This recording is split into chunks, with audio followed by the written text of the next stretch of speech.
இனி வீட்லயே பானிபூரி செய்யலாம் எல்லாரும். ஆச்சி பானிபூரி கிட். தேனி மாவட்டம் ஆண்டிப்பட்டி அருகே வீட்டு கடன் தொகையை செலுத்த தாமதம் ஏற்பட்டதால் வீட்டின் சுவர் மீது இது அடமானம் பெற்ற சொத்து என நிதி நிறுவன ஊழியர்கள் எழுதி வைத்த சம்பவம் அரங்கேறியுள்ளது.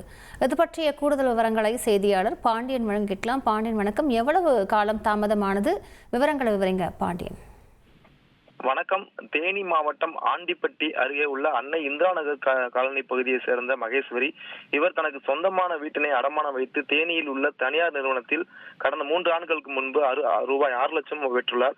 3 ஆண்டுகளாக அடமானம் கடனுக்காக தவணையை முறையாக செலுத்தி வந்த நிலையில் கடந்த 2 மாதங்களுக்கும் மேலாக குடும்ப சூழ்நிலை காரணமாக தவணை தொகையை செலுத்த முடியவில்லை என கூறப்படுகிறது. இந்த நிலையில் தவணை தொகையை வசூலிக்க நிதி நிறுவனத்தின் ஊழியர்கள் மகேஸ்வரின் வீட்டிற்கு சென்று தகாத வார்த்தைகளால் பேசியும் மிரட்டியும் கடன் தொகையை வசூலிக்கும் முயற்சியில் ஈடுபட்டதாகவும் கூறப்படுகிறது. மேலும் வீட்டின் சுவரில் இது நிதி நிறுவனத்தின் சொத்து என எழுதியுள்ளதாக கடும் மன உளைச்சலுக்கு ஆளாகிய மகேஸ்வரி இந்த சம்பவம் குறித்து காவிலக்கு போலீசாரிடம் புகார் அளித்திருந்தார். இது சம்பந்தமாக காவிலக்கு போலீசார் நிதி நிறுவன ஊழியர்கள் குறித்து விசாரணை நடத்தி வருகின்றனர். விவரங்களுக்கு நன்றி பாண்டியன். இனி வீட்லயே பானிபூரி செய்யலாம் எல்லாரும். ஆச்சி பானிபூரி கிட்.